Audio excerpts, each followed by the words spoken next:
Welcome to Black People Love Paramore, a podcast where I explore the common and uncommon interests of Black people in order to help us feel seen. Please feel free to rate us and write us a review on Apple Podcasts and Spotify, 5 stars only because we are 5-star bitches. Word to Yo Gotti. If you're watching this on YouTube, please like, comment, subscribe, and all of those things. I'm your host, Sequoia, and today, joining me to chat about true crime, we have hosts of the true crime hit podcast, Sistas Who Kill, MaRah and Taz. Hey, y'all. Hi, Sequoia. Thank you for having us. Thank you for coming. This is going to be very fun. I'm so excited about this. When I posted that I was going to be doing a true crime episode, everybody was like, so I'm like, ooh, true crime is really where it's at. I know y'all listeners be excited as hell every week. How are y'all doing? We are good. Doing all right. How about you? Doing pretty good. Living life. It's rainy here today. What's the weather like in Atlanta? What y'all got going? Cold. It's sunny, but it's a little chilly outside. It's cold. It's cold. I went out for my hot girl walk yesterday, and my hot girl walk is a 5-mile walk, and I was out there cold. I'm so sorry. MaRah, okay. A couple different points stuck with me at that. Your hot girl walk is 5 miles? Yeah, girl. It's okay. So you're not from Georgia. So in Georgia, there's this place called Stone Mountain, and Stone Mountain has a very racist history. Yes. If you're not familiar with it, I mean, it's very easy to Google that Stone Mountain is racist as hell. But I live in Stone Mountain, Georgia. And if you go to the park and you walk around the mountain, it's 5 miles, which is a lot easier than the half of mile walk up the mountain. Because if you go up the mountain and come back down, I feel like I've done 10 things around. So got it. That's just. You think it's easier to walk around? Absolutely. Going up the mountain, I'd be like, and then there's always some white guy with like a backpack that's like, I'm running up the mountain. I'm like, or the Africans, they go and do it barefoot. And I've seen them, they start wearing chains around them and they'll just hit laps. That is a hot girl marathon. That is not a hot girl walk. That's a damn marathon. You're doing 5 miles a day. And it's cold, so it's a cold girl, hot girl walk. I did not say a day. I did not say a day. It's whenever I feel. It's whenever I'm feeling a little thicker, and I'm like, you know what? Let's go. See if these pants will fit after this walk. Not the walk gonna change the way your pants fit. Okay, that's fun. I could do. Okay, I get that. I just got a walking pad, and so I'm very excited about it. I've been trying to do my little walks on my walking pad while I work my day job. Very jealous that MaRah doesn't have one. God, I need to get this is the life that I need to live. Anyways, y'all, true crime. We're here to talk about true crime today. Do y'all feel like y'all have a concrete definition of what true crime is? A crime that really happened. A crime that really happened, period. Very simple as that. Okay, because I feel like I have some contention with the definition that I read, because more or less it was a crime that really happened, including cult stuff and like scams and fraud stuff. And I have a hard time considering cult stuff true crime specifically. I'm like, I don't know why, but I'm like, this doesn't give true. It doesn't. Is it because you don't feel like a cult is really a crime? Taz, please. A cult is like the ultimate. A cult is like the ultimate scam. It is, and I feel like I have a hard time calling scams a true crime too. They are crimes, obviously. Is it because you're a scammer? You know what I mean? It's because who isn't among us? You know, I'm like, a scam. You just don't want to be put in that category. We live in the United States of America. This whole shit is scam. So we about to, is it all a true crime? I disagree with both of y'all because I just went to, where was I? St. Louis, and I did what you weren't supposed to do. I filled up the gas and I put my debit card into the actual reader, and somebody stole my number, and they bought like $200 worth of things at Sephora. They were buying stuff at Best Buy. And you know what? Even though I got my money back, it was a crime. And if I saw that person, either they was going to jail or I was going to jail. So Here we go. Absolutely. But see, you have to make it work in your favor. So if they started the scam, it's on you to finish the scam. You get yourself something nice, you report it all. It all happened. Not Taz talking about fraud on the podcast. Welcome to Tazzy's real other job. You're right, on some city girl shit for real. I respect it though. I'm not, hey, get it how you live. It is what it is. I always thought that whole card reader at the gas station thing was a myth. My mom keeps telling me to stop doing it because my credit card keeps getting stolen, and I keep being like, Mom, it's not that. Like, it's something, like, it's not that. It must be something else. Like, I don't know. It must be on the black web or something. So you telling me that that's not something my mom made up? Are you calling your mama a liar? I thought she was tripping. I thought she, not a liar, just confused. You know what I mean? You know, black moms be on some funny shit sometimes. Like, they be like, oh, if you walk under a bridge, this happens, and blah, blah. And I was like, okay. But she told me if I had the light on in the car, she couldn't see. She was going to get pulled over. No, because that happens. Why would you say that? That's not true. Like, why would you say that if I had the light on, it was illegal? No, that is true. So I pay inside unless it is updated and I can tap to pay. Okay, so tap is safe. From what I've heard so far. Okay. We getting put up on game. I appreciate this. Good to know. And you live in LA. Like, it's expensive out there. You got to scam to live. Child, the gas is $5 per gallon or more sometimes. I just feel, y'all, I drive. I'm out here mad that gas is $3.10. Like, I haven't seen 3 since maybe like 2020. I have not seen a 3 since like 2020.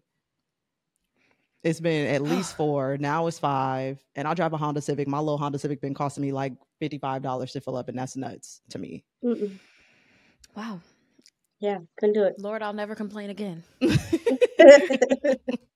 Yeah, no, it's not fun. Okay.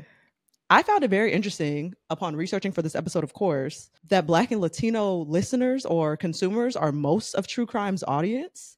And I'm sure y'all know this, but from NBC News, the World of True Crime podcast has a long reputation of being created for white women, by white women, and about white women. But a survey by Pew throws a wrench into that stereotype, suggesting that actually Hispanic and Black individuals make up a larger share of the true crime podcast listeners. Around 43% of regular true crime aficionados are Latino, 36% are Black, compared to 34% who are white, according to a 2022 survey of over 5,000 U.S. adults. That makes total sense to me as somebody who grew up, obviously, with a Black mom and other Black women, specifically women. I actually don't know that many men that be consuming true crime like that. No, women eat true crime stuff. Eat it up, right? I mean, I grew up, I remember when I was a little tot, like watching or hanging out with my aunt, hanging out with my mom, and she's watching Snapped, or she's watching anything on the ID channel. My mom watched the news every morning, so I always knew what crime was afoot. I'm really country, and we're from like a very country town, so I always knew who was stealing cars over here and who was doing stuff. So I feel like crime is almost, it's an everyday occurrence. And I don't think it's as scandalized in the Black community, because crime is something that, white Americans have constantly said, oh, if you're in a Black community, then crime is going to be rampant. Oh, we're going to make sure that crime stays up in this community because of all racism. And so it becomes something that we're almost used to hearing.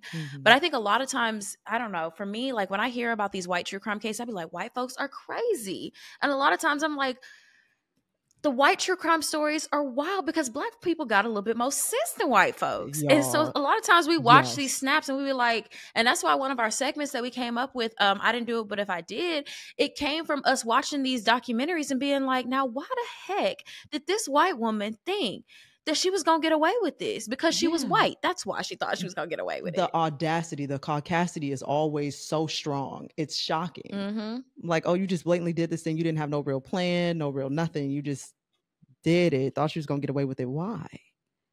And how did you get here? Because they have white tears and a white jury. And a white jury. That's really the bottom line of it. Okay, can we go over a couple true crime cases? I'm truly not a true crime girly, as we can tell by the definition of true crime, me not even knowing that certain things were true crime cults and stuff. So people who listen to this podcast sent in a couple examples of their favorite true crime instances, I guess.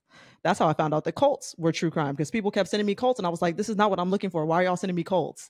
But apparently it is. So I'm tripping. Here's the ones they sent in though. June and Jennifer Gibson. Have y'all heard of that one? Okay, so this one is the Silent Twins. It's two Black girls. Oh, you know the Silent Twins. Okay, yes, the two black girls, they were twins. Essentially, they would not speak to anyone except for each other, and they had developed their own language. They started doing small crimes. It wasn't, well, I guess arson is not that small of a crime, but they did arson, petty theft, some scammer shit. And then they got sent to a mental hospital for 11 years. And they wouldn't speak to anybody in that mental hospital. And then after 11 years, they were getting transferred to a less intense mental hospital when one of them decided they were just going to die and give the life to the other one instead. They truly don't know how she died. They said her heart was inflamed, but nothing was like found in her system that would have caused her to die or anything like that. She just died. And I guess the two girls had an agreement that if one of them died, the other one would begin talking and live a normal life after that. And so they did that. The other one is still alive. She does interviews all the time now. She did an interview in 2023 saying that the reason she felt like they were in there for so long is because of their selective muteness. They decided not to speak. Also, they initially decided not to speak because they had speech impediments and their parents couldn't understand them anyways. Whole story was wild to me. I said, oh, am I a true crime girly? It sucks you I right don't in, doesn't it? know. It's the scandal of it all. Right? And twins are so interesting. Like, Taz is a twin. And didn't y'all have your own little thing growing up? I feel like we were not the side.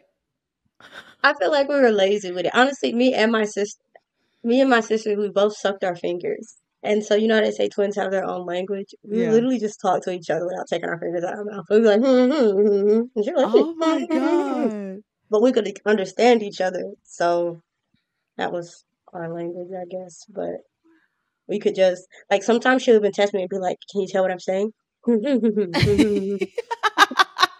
And can you understand what she's saying? Most of the time. Yeah. Sometimes I'm like, I missed something. Yeah, twins are so interesting to me, and the fact that they're able to like seclude themselves from the rest of the world. I'm an only child, so I am just like in awe of any type of sibling relationship. Mm-hmm. But that case in particular, like the fact that you both know that you can both speak. Yes, they did the petty crimes, but you allowed for both of y'all to sit together in the mental hospital. I feel like that story would have been more interesting if they used their twin telepathy to like break out of the hospital. You know what I'm saying? Like, Taz, I could see you and your twin figuring out a way to break out of the hospital and start new lives and something. I don't know. And that case is a case that people want us to cover often, but I'm like, they didn't murder anybody unless one of them killed the other one, which I am still not confirmed. You know what I mean? It's very unclear because when I was researching it, after her sister died, she was like, finally, I'm free. Then the other girl was like, finally, I'm free to blah, blah, blah. What do you mean, finally, I'm free? That gives very much you killed your sister. Right.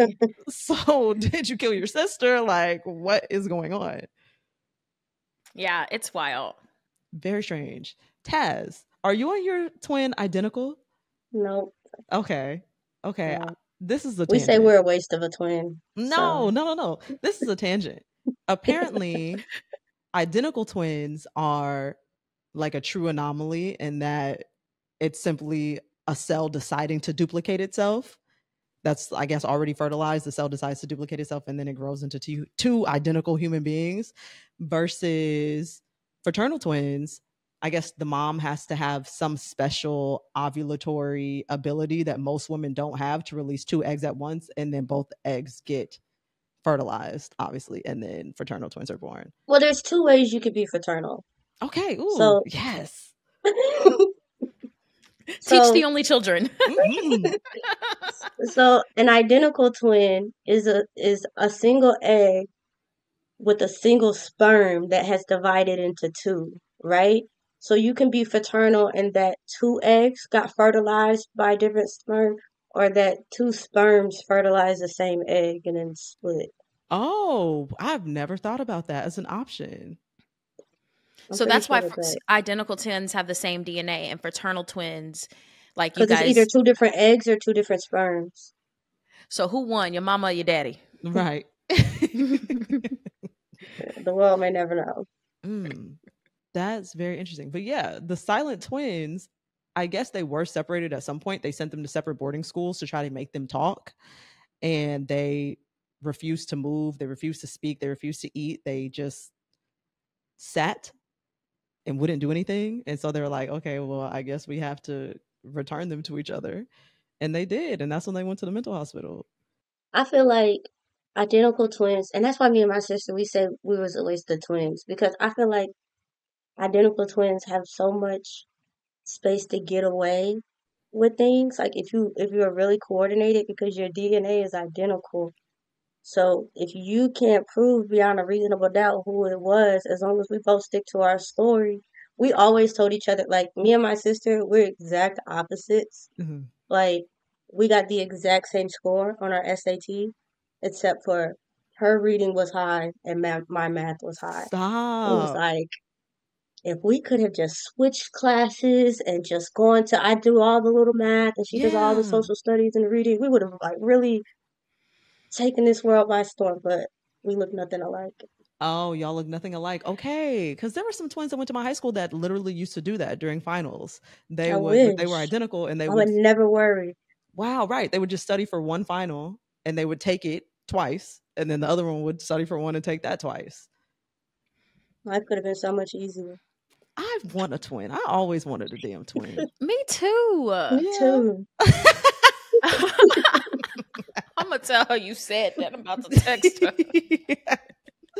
Okay, another one people sent in was the OJ Simpson trial, of course. That one is that's a good one. A classic. Have y'all covered that one? Do y'all cover that type of stuff? No. Only women who murder. Oh, yes, right. Because there was no black woman involved in that one at all. Just black women who murder. But because speaking of just y'all, like most men in sports, they love white women. Now, I'm not even really going to go on that tangent too hard, but yeah, let's put a pin on that. And yeah, let's circle back to that. We'll come back. What was I going to say about this one? Oh, speaking of, I think the son did it. That's of course he did it, but he actually wrote that book. I didn't do it, but if I did, then this is what I would have done. Mm-hmm. He has the audacity of a white woman, and that's crazy to me. Because he's not black. He's OJ. Because he's OJ. Because he's gotten to this point where he feels like he can transcend race. And I just feel like that is such a ignorant place to be as a black person, especially like you really think that you are in a place where you have transcended race when at the end of the day, they look at you and they see your black ass. Like it does not matter. And it doesn't matter which hue of blackness you are. They see your black ass. Like even Lotto's light-skinned self, they still see her half black ass. You know what I'm saying? Yeah. And the fact that you think that money can help you transcend race just because like football is a big sport and people loved it and he was well known, that doesn't mean that you are above a crime. And he has so much money. Like he has so much money. But in a way, did he not get the privileges of a white man in this trial? Because of the Kardashian. Because of the Kardashian? I mean, well, I wouldn't even say it's just that. It's the way he was arrested, the way they let that police chase go on for hours on a clear-ass road. Yeah. It was everybody involved. They were like, but it's OJ, so give him a little room. You know what I mean? That most black men wouldn't have had. And isn't the context around OJ that it was happening around the same time as the Rodney King stuff was happening?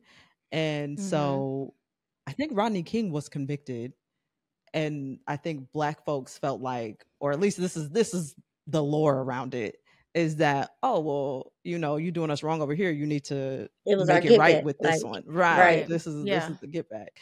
And so I think the context around that insulated OJ from a lot of what he would have faced had he not had that context around it. And then also him thinking he's not black because he's priced out of it or something is nuts. You're a fucking football player. Football players, I feel like that's the blackest among us. They really see you as this big black beast. But here you are thinking that because you play this damn game, he's nuts. That's the bottom line. Yeah. He's unwell. Yeah. Football and a lot of sports, an unpopular opinion, but it definitely, how much they put people on a pedestal reminds me of back in slavery when they used to be like, oh, I've got this person that'll fight this person and now they're going to fight and we're going to bet on it. Like they treat you like dogs and they're betting on you and now that they've given you a substantial amount of money, not near as much money as they're making, they make you feel like, oh, you're fine. We love you. You can get away with stuff. And it's like, no, there's still actions for your consequences because you were born. Hold on, MaRah chatting because that's real. That's real as hell. Absolutely. I feel the exact same way. And the fact that they have like white team owners makes me uncomfortable, thoroughly uncomfortable. You own this group of predominantly black men. I don't like it. And don't let them start having opinions. Because now you're getting traded. You're getting sold down the river, more or less. You know, I don't like none of it. It all makes me uncomfortable. But that's neither here nor there. OJ, I don't know. Something's off. Okay, another one that people sent in, Cassie Jo Stoddart, or the Scream murder. This is also a white woman. And tell me about she was murdered by her two classmates. She was a junior in high school. She was murdered by her two classmates, two boys, Brian and Tori. They were also juniors at the same high school. I guess they were all friends, and the two boys were inspired by the movie Scream. They loved horror films and they loved the movie Scream, and they wanted to reenact that in real life with a real murder. So they made a list of potential victims that they could kill. They landed on her. They documented all of it on video, like their lead up to it. I don't think they documented the actual murder on video, but they documented their plans and what they wanted to do and all the lead up to it. And they really like terrified her. She was house sitting her aunt's house one night. She had her boyfriend come over, and then she had them two come over because they were her friends. They watched a horror film. And as the two of them left, they left the basement door unlocked so they could easily get back in that same night. They came back in, and her and the boyfriend were still there. And there started being noises, you know, from the basement and all that. The dog was growling at the basement. And they anticipated the girl coming down into the basement. They were going to be able to kill her there, but she never came down. Her boyfriend called his mom and was like, she's really scared. Something weird is going on at her aunt's house. Can I sleep with her tonight? Like, can I stay here tonight? And the mom was like, nope. Mom came and picked the boyfriend up. She was there alone. They turned the lights out in the house, went upstairs, stabbed her over 30 times, 12 of which were lethal. And they did it because they were inspired by Scream and the Columbine killers. That's what they said as well. See, and that is where the thin line between true crime and like people come, because at no point should you be glorifying these crimes. And I think that that's a line that we try to walk often. Like, even though we're talking about the crime and we tell the crime in grave detail, people say that we're funny, but we're not a comedy true crime podcast, because at the end of the day, killing somebody is permanent damage. It also happened. This girl very recently, I think she was in South Korea, and she was like, oh, I was just so obsessed with true crime and I wanted to kill somebody just to see what it was like, what it felt like. Like, I don't want to feel what it feels like to kill somebody. I need that on my heart. Right? And it's people thinking that, oh, these movies, and I get it. Like, I don't want to be like an old Southern Belle Bible thumper lady. But like, sometimes when you are watching these horrible horror movies and playing these violent video games, people think that that's okay. And I think that there's also I think that's why true crime podcasters or true crime documentaries, they have a duty to say, this is the facts, but here are the long-term effects of everybody's actions. And you don't get that a lot in movies and in horror films, because their job is to scare you. I think that's why I really like how Jordan Peele's been going about horror, because there's a real story in there. Like, yes, I'm going to be scared. You're going to jump. There may be somebody dying.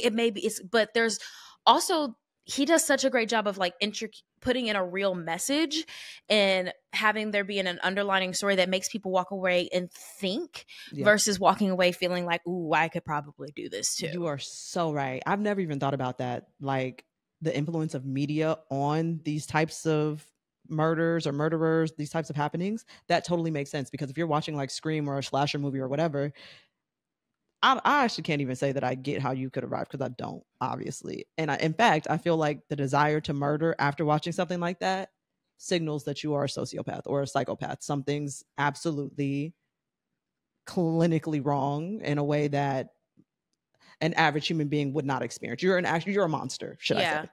And I mean, like, again, those are white people, but like Black people, we have more things to worry about, like going into the justice system, like being beaten at any time when you are in the county jail, whether you are in the state prison, especially as women. Like, you can think that all that horror stuff is nice, but when you are on your cycle in the state penitentiary and they give you paper towels and tell you to stick it up your cooch because that's all you have for a tampon, that's the reality of it. And I think a lot of people don't see that. And I think that's why we treat Sistas Who Kill as almost like a cautionary tale.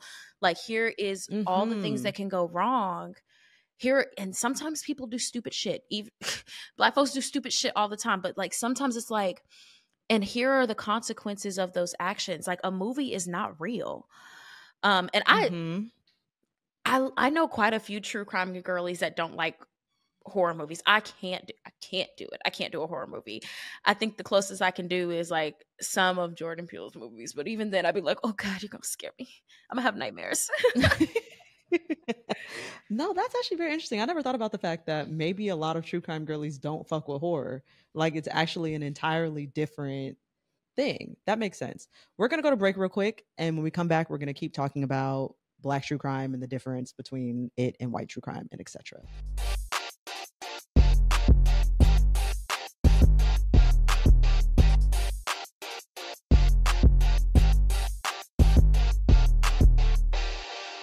Okay, and we're back.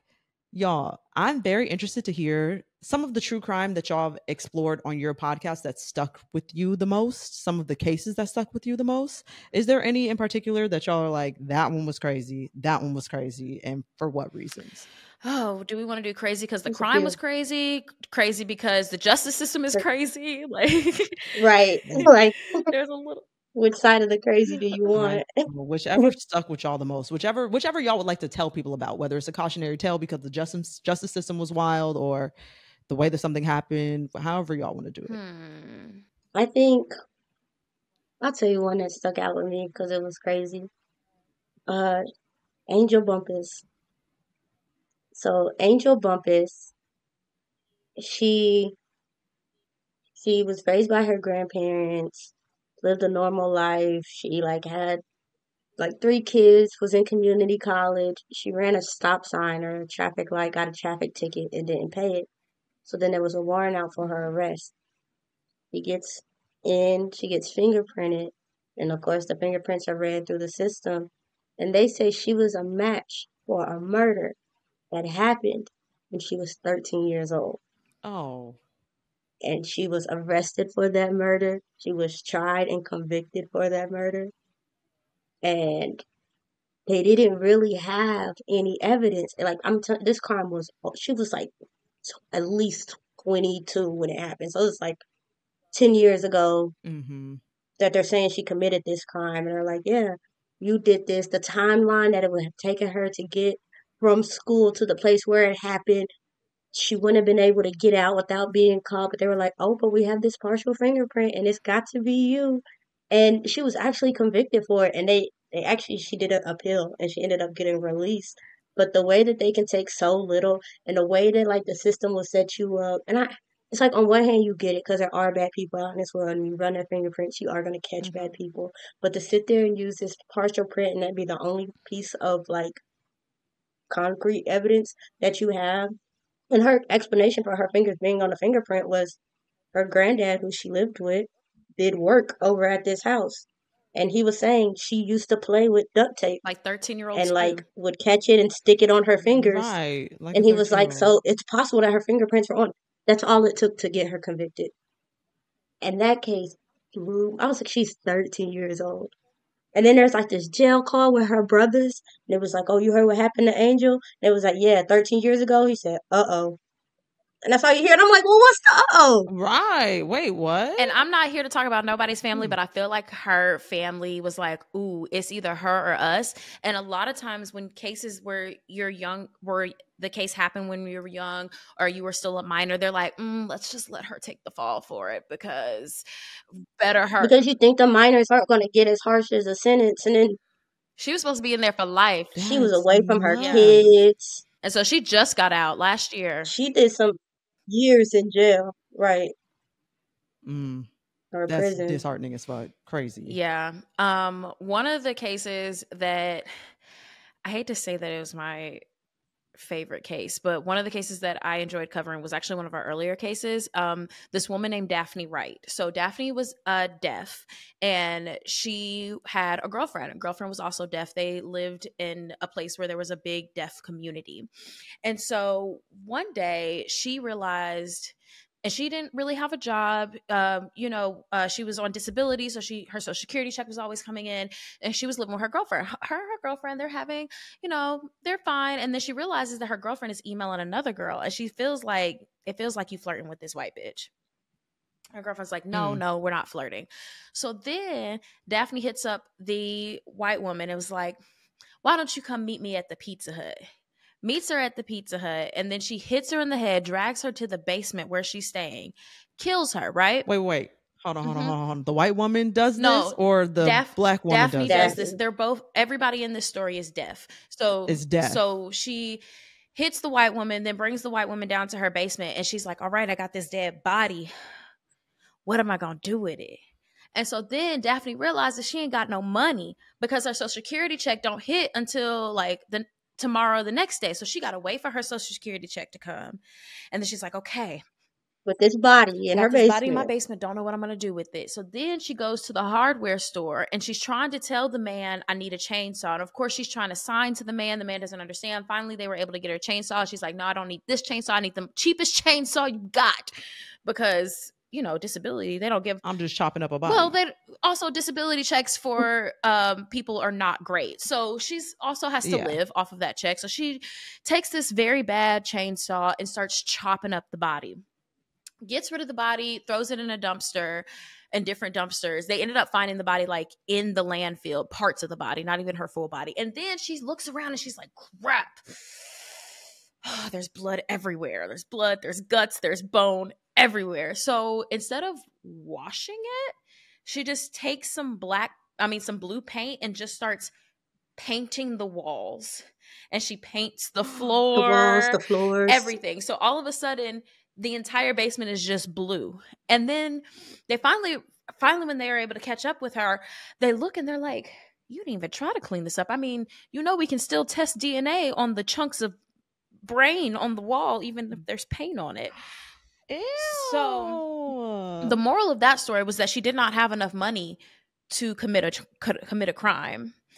And yeah, it was really bad. And then we have the other ones that show the injustices in this justice system, heavy air quotes for those that are listening in audio. Like there's really no justice for us. We just covered the case of Virginia Christian, who was the first person executed in the state, first legal execution of a Black woman in the state of Virginia. She was a teenager, and she was working for this white woman, and she was like as a washer, as a maid, and she was trying to stop working for the woman because she was so mean to her. But her parents, of course, at that time, they're saying, oh, well, you have to work, the family needs it, you have to go. And so this woman starts attacking her. She ends up hitting the woman with with a pan, and the woman ends up dying. She immediately goes and tells everybody what happens. They put her on trial, and Virginia is shorter. She's heavy set. She's dark skinned. She's got big boobs. And they're like, there's no way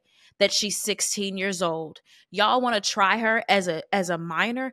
Absolutely not. Stop. She has to be 25. And here's another example of, that happened a while ago. It's an example of them saying like, just because she's a Black girl, she has boobs, she's got booty, that means that she has to be older. It's an example of over-sexualizing Black women, Black girls, which happens so often. Like I think we all can.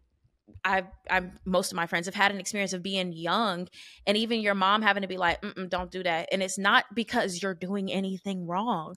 It's because you're a Black girl, you got a little booty, and men out here are crazy. And she was executed for that.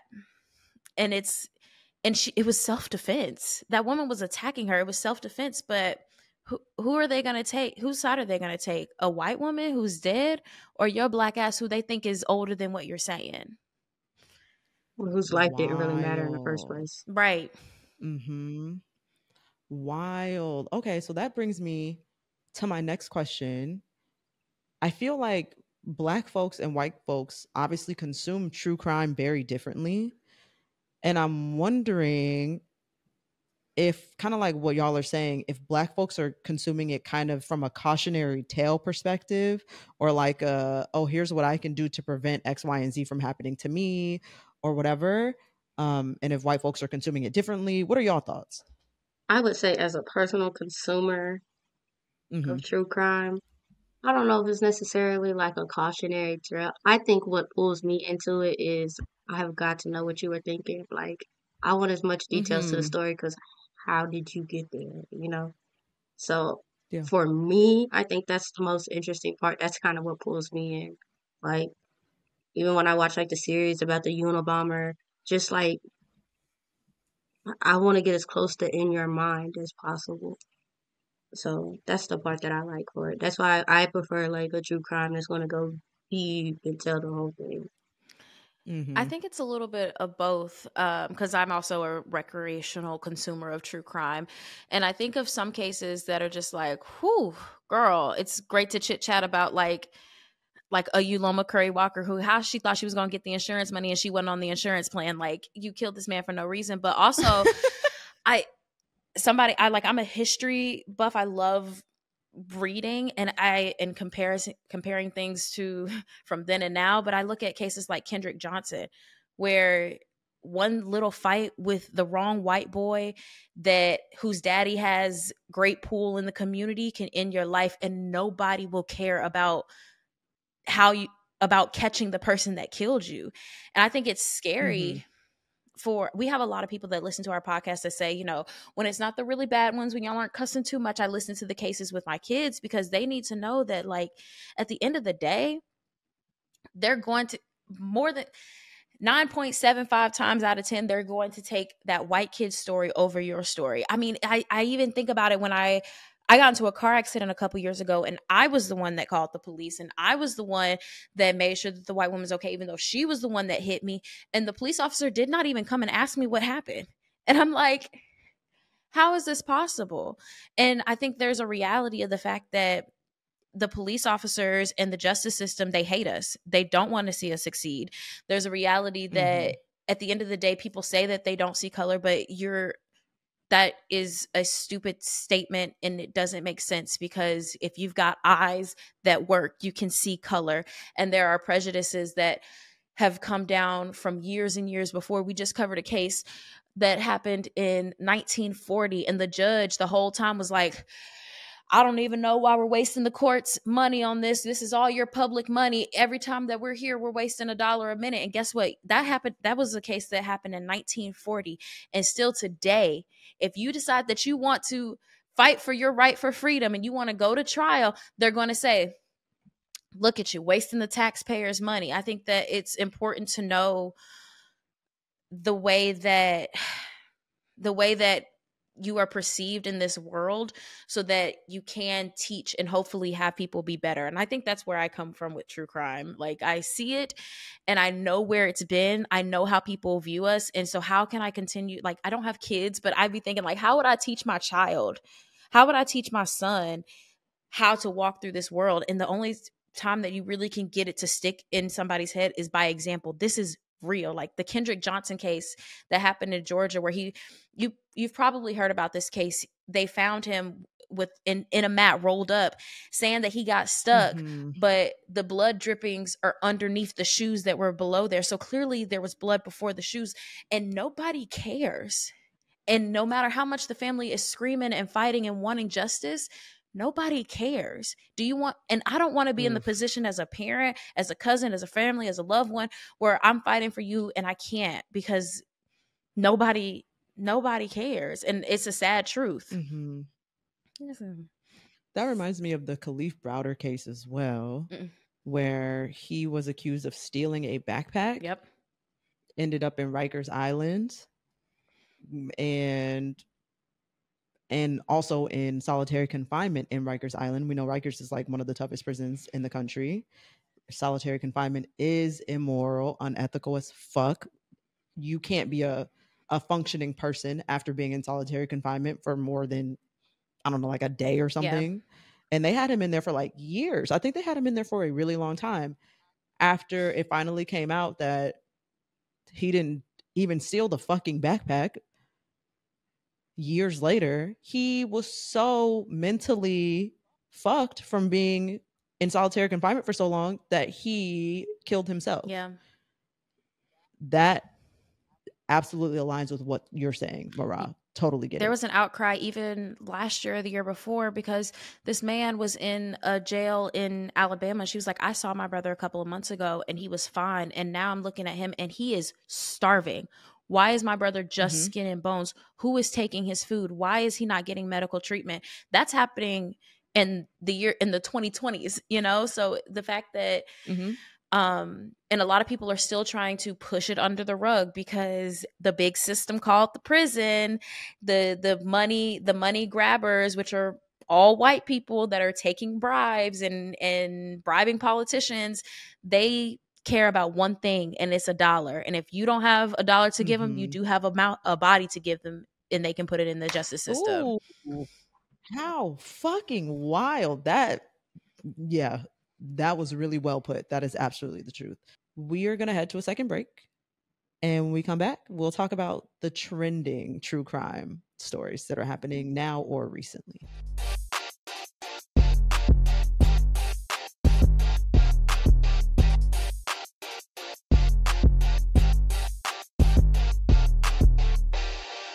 Okay, we're back. I have some trending true crime stories for y'all. Have y'all heard of Gypsy-Rose? Y'all know Miss Gypsy-Rose. Did y'all watch The Act on Hulu by chance? Oh, yeah. Okay. Hold on. We all up to speed on Gypsy-Rose. Okay. That story was wild as fuck to me. And her press tour now was also wild as fuck. I'm over her press tour, honestly. Like, Gypsy-Rose, for those of y'all who don't know, I'll just do a brief explainer. Gypsy-Rose was a child when all of this took place. She lived with just her mom, I believe, and her mom made her think she was sick her whole life, made her think she was sick in the way that made her think she couldn't walk, made her think that she had some type of disease that caused X, Y, and Z thing that wasn't actually true. And come to find out, her mom was actually doing a lot of these things, making her sick in these ways to make sure that her daughter always needed her, that she always had control of her daughter, and that she always had her daughter. I think the term for that is Munchausen's by proxy. Essentially, push come to shove, Gypsy-Rose was tired of being treated like that. She knew she could fucking walk. She decided she had enough of her damn mom. She ended up killing her. She went to jail for that for a long time. I don't remember exactly how long, but she went to jail for that for a long time. And she just got out either at the very end of last year or the very beginning of this year. So the end of 2023 or 2024. And she's still pretty young. I want to say she's maybe mid-20s now. Yeah. So that's the general story of Gypsy-Rose. Y'all.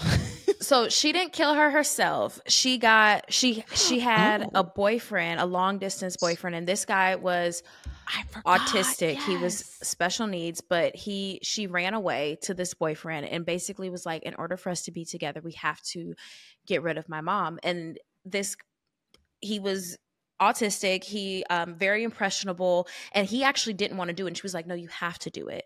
And so he was the one that actually ended up killing her, and under Gypsy's rule, I guess. And then the reason that they were able to find them is because they posted on Facebook, and Facebook at the time would tell you your location, which most people turn off now. They'll still do that, but most people turn that off.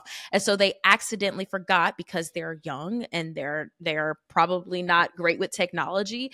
They kept that on and arrested them pretty much right there. He is actually going to be in prison for the rest of his days, and she is out. Oh, this is nuts. Stop. I was just about to ask, so what happened to him? Wow. They put him in prison for life? Yeah, he's there forever. Oh, this is sick. Okay, Taz, you said you're over her press tour. What's your thoughts on Gypsy-Rose? I think this is a good example of, like, where I say I like to do true crime, like where you dive deep and like hear the whole story, because offer it.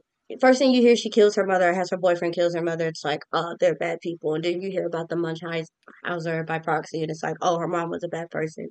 But I think, like, there was a mental instability with each and every one of them. Like, Yes. that Munchausen by proxy, that's a mental break to where there, you have Munchausen and you have Munchausen by proxy, right? Yes. So Munchausen is when you do it to yourself, and by proxy is when you do it to somebody else. But it's something in her mind where she needed so badly to be needed that she put her daughter into harm's way. And that was in her head, that was how she loved her the hardest. You know what I'm saying? Yes. And so it that dynamic with the mom, everybody was like, oh, well, her mom fucked her up. And it's like, her mom was sick, Her mom needed mental help to help her. And that's why she didn't fuck her up out of just abuse. She fucked her up out of abuse, over love. You know what I mean? And then even with Gypsy, like, to have your whole childhood stolen from you. You didn't get to walk. You didn't get to go to school. You didn't get to run and play. You didn't get to do those things. So, of course, that's building up a lot of hatred. And then you have this guy who's easily influenced, just kind of brought in, and now he has to bear the weight of it all. I feel like a lot of times true crime is approached, or even like the justice system is approached too black and white. And it's like, because I don't think you should be in there for life. Like, this was a crazy, fucked up circumstance. And at the end of the day, everybody needed help. Everybody needed help, but they're not giving help. They're giving prison beds, and it doesn't necessarily stop the cycle. It's not a reform. You're not fixing anything. It's all to make everybody feel better about the world that's going on, but no change is actually happening. What's being put in place to make sure that this doesn't happen again? And then, I feel like Gypsy got out because she white. Because there's black girls who done killed their mama because their mama done did some fucked up shit to them, and they facing life. So definitely, absolutely. I dare say I'm with the unpopular opinion about Gypsy and the fact that she is milking this in a way that she should not be. And that's what I feel, and that's why I'm over it. I'm like, if you do the fact that there's a tour, like, you're doing a lot. A special, maybe get a check, get on your feet. A tour, I've seen too many different interviews, like, and I don't even want to watch them because we saw the movie. We know what happened. Your feelings were hurt. Like, I get it. I don't need to hear this over and over. Like, the fact that this has become your way of life now is a bit much. And then she said in an interview that, like, she knows how to manipulate people's feelings because she learned from the best. Her mom was the best. And you telling me that she just got out of prison and all of a sudden she is, even though she is probably, I hope, please, oh my gosh, please, hopefully she's talking to somebody that is a medical professional. But at the end of the day, I pray, the manipulation, the tactics, those are embedded in her. That is something that she is going to have to work through every single day. Who's to say that she's not manipulating this so-called husband? Have you seen, oh my gosh, have you seen people put pictures of her husband and her mom side by side? They look like the same person. MaRah, stop. You're a fucking I'm liar. telling you, you can go anywhere. They'll put pictures of her mom and her husband, and it looks like they look alike. And so I just think that she needs to, like Tazzy said, get her little bag and sit down somewhere and really sit down somewhere and just not bother us. I don't want to hear about it anymore. And I don't think that it's worth us. And this is that part of true crime where I'm like, now you're romanticizing this. And there's this notion that, oh, you can probably get away with this if you have a good enough sad story. When at the end of the day, the story was that like Tazzy said, everybody was mentally ill. So maybe the story should be about mental health. Maybe the story should be about not tricking the system. Maybe the story should be about warning signs so that you can make sure that you're not in the same situation. Not, ooh, she killed her mom, and so now she's going on a press tour. Because I bet you money. We did Jazz and Taz, they're twins that killed their mom. They'll be coming out of prison in the next year or so. If they go on a press tour, I will be highly surprised because I bet nobody is going to be interested enough to know their story, because they were two Black girls that were also not treated well by their mom, and who also had a very difficult home situation, who also were trying to get out of the house and did not want to be there, and told the court in the courthouse that they did not want to be there, and they're not going to get nearly as much attention. But because this white girl did it, and it just seems like this scandalous thing, now we're paying her. Now we're what? But let a black felon come out. I ain't with her. I'm over it. And the people that are just like, yeah, Gypsy, you should have da-da-da-da-da, I don't think that she should have done that either. I would have. Supposed to come out being remorseful, and you just sitting here just trying to figure out how many times you can profit over the same old story. What about let's start an organization where we stop this from happening, where we can get the hospital records on the same thing, because her mom was getting the medicine to drug her and trick her some type of way because she keeps switching hospitals. Why is it possible? Y'all sitting here trying to crack down on niggas getting Adderall, crack down on bitches doing that. Oh, come on, Taz. Ooh, yeah. No, this is so true. This is so true. Y'all have very much changed my perspective on the Gypsy-Rose thing. It's been a minute since I consumed exactly what happened with the Gypsy-Rose thing. I totally forgot that she had somebody else kill her mom. She pushed somebody else to kill her mom. As she's been talking about it on these press tours, she keeps mentioning, like in passing, she'll be like, oh yeah, no, I did something really bad. Like I did something really bad. So just make sure you don't do that. And I keep being like, I mean, I understand how you arrive at killing your mom in these circumstances. What I don't quite understand is how you arrive at ruining somebody else's life entirely and go on a press tour while they sit in jail and fucking rot on your behalf. And she doesn't mention disgusting. This man. She's just like, oh, you know, I wish him the best. That's why I fucking forgot about it. Because I've seen the interviews and she has not mentioned him. That's wild. And you know, when you do these stories, you have to like sell the rights to your story because it's yours, and there's like a payment in the back end before it becomes produced. And because he's a part of her story, is he getting anything from this? The person that actually that also needed the help, who did not have money for a lawyer to prove, you know, without a reasonable doubt that he was mentally unstable, he wasn't allowed any of that. But you are.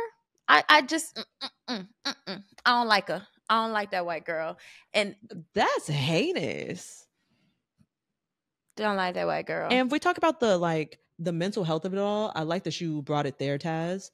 Also the autism portion of it, I feel like obviously this boy is, I think he was white. Maybe he was Latino, but I think he was white, if I'm not mistaken. So it's a little bit separate, but I feel like autistic Black boys in particular end up in the prison system simply because they are autistic, and therefore people think they're just acting out or dead instead of or killed, getting the mental health that they need, or killed, right, in the prison system, or killed because of their autism.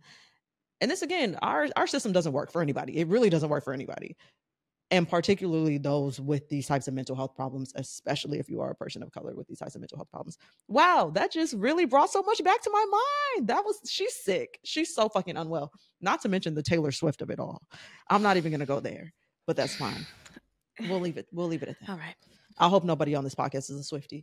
Miley Cyrus is Dirty John.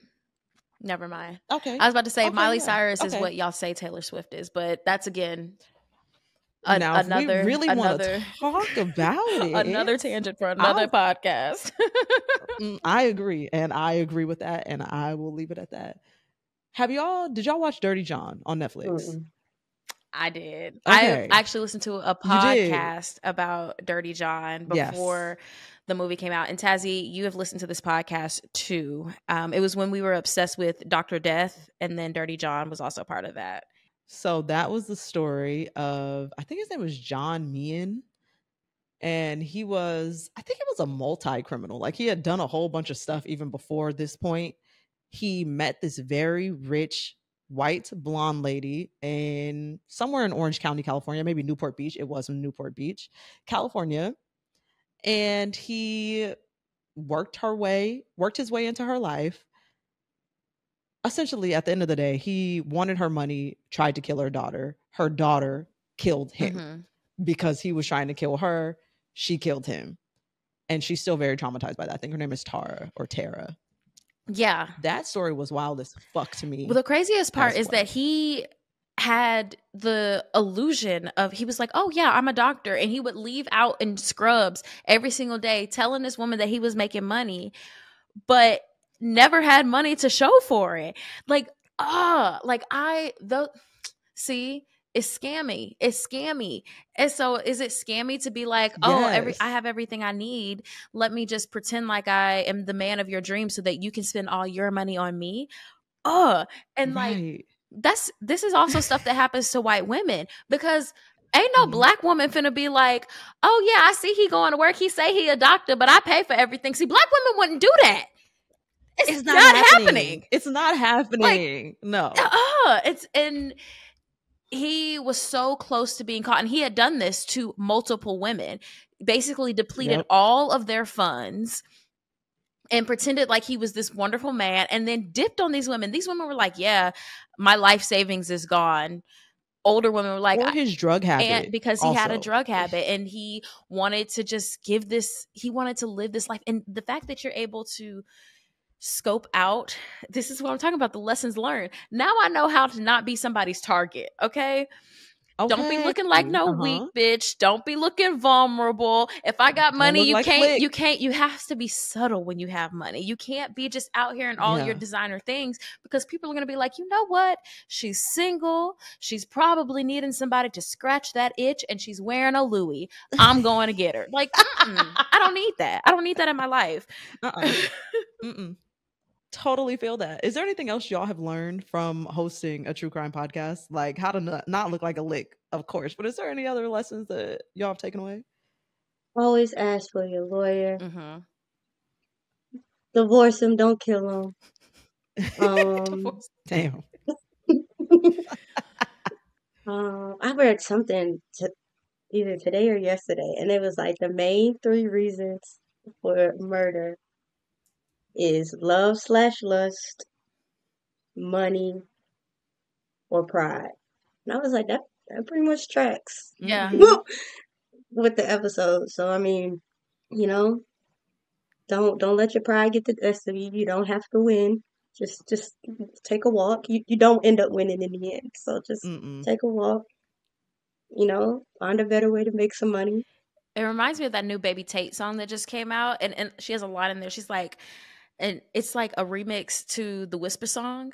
And one of the lines is, I make a cheater want to kill his mistress. And I'm like, oh yeah, I saw that. MaRah said that's too close to home now. You don't know what you're saying. Watch your mouth.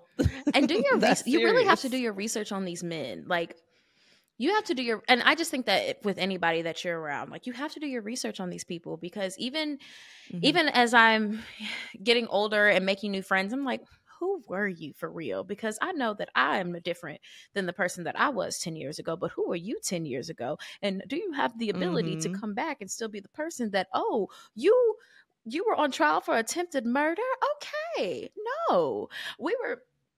Taz and I were just in court on something totally unrelated. We're fine. We're not going to jail. But when we walked out, this man was sitting next to me, and clearly he was waiting for his time to be in court as well. And he was like, and we're sitting there, we're behind all the district attorneys, and the district attorneys are just being complete assholes. Like, one guy is up there, and the judge and the person at the jail was like, you know, he's really helping out with the GED program. And the DA's like making faces like, and it's like, okay, so you talking shit about this black man that is clearly fighting for his life. Right. What the fuck is going on? And so then we walk out, we're happy. And the guy, he has not gone up there yet for whatever trial case he has. And he's like, oh yeah, I might as well get your number now. And I was like, not here at the courthouse. And then he was like, as well get your number because now. He was sitting next to me, and I was also like, look at these white people, they don't care nothing about us. Like, dang, da da da da. And so he's like, I might as well get your number. And I was like, He was like, well, y'all walked away y'all case, and it was pretty lucky. So I was thinking maybe that I would get lucky too if I had your number. And I was like, I told you needed some of that support. That day was so minor that we were there for minor things, but I had seen everything from murder to like child molestation. Like, there were a lot of different cases that were happening that day. And sir, I did not know why you were there. Were you there for petty shoplifting, or were you there for murder? I don't know, and I don't want to find out. Yeah. And you asking me for my number. Red flag. I wasn't there for murder, just FYI. Taz wasn't either. Oh, well, you said minor, so I hope that would not be. Yeah, I know how to get away with it. I mean, I'm sure you do after hosting podcasts for a long time. I'm sure you pick up some little stuff. I was also going to ask, are there any commonalities in the cases that y'all have covered? Obviously, there's a Black woman involved in all the cases, but yeah, is there? You said money, love/lust, and pride. Is that generally it?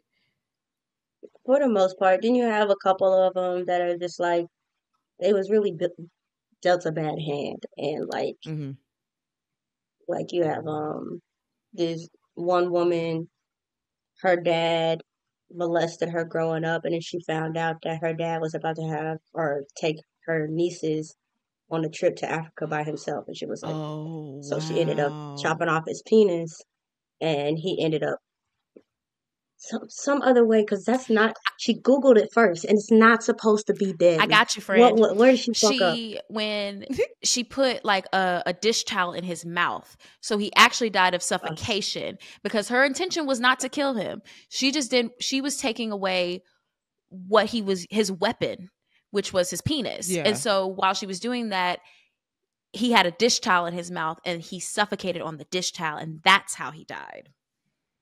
Interesting, because she didn't want him to scream. Is that why the dish towel was in the mouth? Right, like to keep him quiet a little bit while she breathe through cut his it nose? off. I'm so confused. Okay, I think like in the fight, he was probably kind of like sucking it down, trying to like scream and stuff.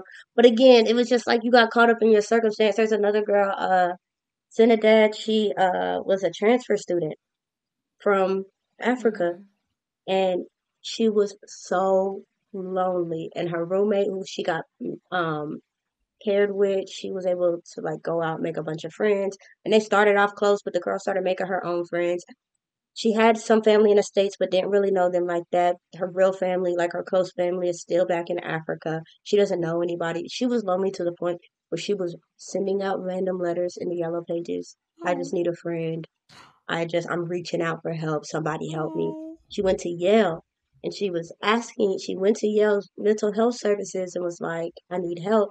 They was like, all right, you got one free session a month, so we'll see you next month. And she ended up snapping and killing her roommate, who was out making other friends. Like, why don't you love me? Like, what happened to us? So, yeah, I think some people just get caught up in like a bad circumstance, and it spirals when things probably should have been in place. Like, you know, her dad probably should have been in jail for the abuse that he did for her, and she should have had more resources reach out to her from the mental health facility. It's fucking Yale. I've always had money. You know what I mean? Yale. Yeah. Like, if you can't get the resources you need from Yale, where can you get it from? Right. That just lets you know that nobody's getting it from anywhere. That's the bottom line. That's the issue. Okay, we'll end this on a little bit of a brighter note. MaRah, did you have something? Yeah, I was going to say that, it's also I feel like it's a conversation starter for Black families, because a lot of Black families, they want to keep the problems silent. They want to keep them in the house. Yes. And when it comes to things like, hey, this person is mentally unstable, they're like, we're just going to pray about it, and we're not going to seek a professional. We had a case like Wanda Jean, where her first crime was when she was like 11, 12 years old, stealing food to feed her siblings because her mom was an alcoholic. Then when she was about 13, 14, she got hit by a bus, and that messed up like her frontal cortex. That's your decision making. That's your impulse control. So even as a teenager, the school was like, she needs to be under severe supervision. She needs to be talking to a counselor. And if you're poor, and if you're Black, and if you're Christian, all three of those at once, like the likeliness of you going to seek any type of counseling, any type of solution-based anything is not going to happen. Even if you're Christian and you're Black and you say, yes, I should do it, you're still poor and you can't pay for it. Like, Taz and I were talking the other day, and I was like, I really want to pick back up going to counseling, just, check in on the mental health, but it's expensive. It's expensive even with discount codes and insurance. It's still expensive. And so then this woman, she went on and she had these attachment issues. So every time she fell in love, she was attached to them. She killed her first girlfriend, went to jail, and then they let her out. Still, everybody says she a little touch. She's got problems with attachment issues, gets out of jail, kills another girlfriend. And at the end of the day, it's like, you kill two people. This is wrong. But when she was a teenager and everybody knew that she had problems with impulse control, problems with anger, problems with attachment, it should have been addressed then so that these two women would still be alive. And I think that is something that a lot of people don't take into consideration. And that's what I like about true crime, is like, I can sit there and say, oh, and that's why I talk about the cautionary tale. Like, it is about being Black. It's about your mental health. It's about the conversations that you need to have in your family, because a lot of people don't want to have the conversations. If it's something sad and it's not, and it doesn't feel like it's of God, then we're not having the conversation, and they need to happen. Yes. That is so real. Absolutely. That the religious angle specifically, I feel like has such a hold on Black folks that it really does prevent a lot of conversations that need to happen, and also a lot of help that needs to be dished out for us. That's a great point. Okay, we'll end on a lighter note. I just have one question, and this is a personal question that I just want to know from y'all. Is Fye Fest? Do y'all remember Fye Fest? I did a whole project on Fye Fest. Okay, yeah, because that shit was nuts, let right? Cassie have this one. I did a whole project on Fye Fest. Perfect. That is a scam. Yes. That is 100% a scam. That was true crime. It was hilarious. It is. I enjoyed every bit of it. Funny, yeah. Yeah, I did a report on that for school. Yeah. Do you know what it was, MaRah? Did you ever get into it? I know the outline of it, but I remember when you were doing that project years ago, and you told me about it. It was so good. Like, some guy goes to Ja Rule, and it was like, we're going to put on this amazing concert, and Ja Rule's like, yeah, sounds good. This guy doesn't even have any real credentials. And these white people, like, they're talking about buying islands, and like, we're going to do this whole thing on an island. And just the way they did it, they sensationalized a lot of things, and they put a lot of people in a bad situation. Unsafe. And so, like, I don't at all feel bad about these rich white kids getting scammed out of some money for wanting to do this. But, like, I think, where was it supposed to be, in the Bahamas? Those people were expecting a check. That country lives off of tourism and stuff like that. So to have all of this stuff, like, they put all this stuff in place just for it to be a scam, nobody's getting paid. The Bahamas took a hit for cheese that and one. bread. But all them white kids, cheese and bread. Like, y'all had FEMA tents. They had FEMA tents. And like, these white people have never known this type of life. And they didn't know what to do. Oh. It was nuts. It was a great story. So is it true crime? So yes, true crime. Yes, true crime to you. Yeah, he scammed everybody. He did. That's probably, besides America, that's one of the biggest scams I've seen in a long time. And Billy McFarland, that's his name. He was a serial scammer before he did the Fye Fest shit too. He had like a fake credit card. He had like a credit card that he had created. Yes. He had like a Soho House type situation for the credit card. I got all of this on Prezi somewhere. Yes. We might need to pull up the Prezi. I don't know. But yeah, no, Billy McFarland, wild. And Ja Rule's big dumbass just hopping on board. Well, Ja Rule's got a lot of other problems too. I don't know about Ja Rule's problems, but I don't doubt it. He seems like he would have. I want to scam people. I do. But I feel like I'd be like, okay, there it is. And then if I talk too much, I feel like people be like, she talking too much. This stuff is starting not to make sense. And see, I can't keep my mouth closed. I feel like Tazzy, you'd be a good scammer. Oh, you are. Too late. It's too late. I do not scam people. I don't care about corporations, but I don't scam people. That's fair. Yeah, who gives a fuck about a corporation? That's very fair. One of these days. Can y'all let the folks know where they can find you on social media, any projects you have coming up? Yeah, absolutely. So you can find us pretty much anywhere. On Instagram, it's Sistas Who Kill Pod. On Twitter, it's Sistas Who Kill. On TikTok, it's Sistas Who Kill Podcast. We have Facebook. We have a private discussion group. We also have a YouTube channel that I just started where you're just going to get recaps of our stories. And we are having our very first live show. So to celebrate 3 years of Sistas Who Kill, we are having our live show, Sistas Who Kill Live.com is where you can get a ticket. We have a story that we are super excited to tell. It is full of twists, turns, and maybe a little scam, but definitely murder. So you guys can check that out March 23rd at the Variety Playhouse, and you can get those tickets at sistaswhokilllive.com. Exciting. Yeah, if you're in the Atlanta area, go. And if you're not, fly down. If you're in the neighboring states, you know? Mm-hmm. Yeah. Grab a friend, hit the road. They about to sell out, so stop playing, y'all. Get the tickets while you can right now.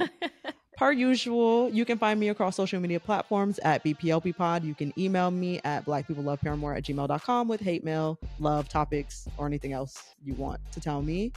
You can support the show and other wonderful Max Fun shows at MaximumFun.org/join. Our editor is Jenrielle Lagat. Our producer is Palmyra Muniz. And I am your host, Sequoia, and this has been a production of Maximum Fun.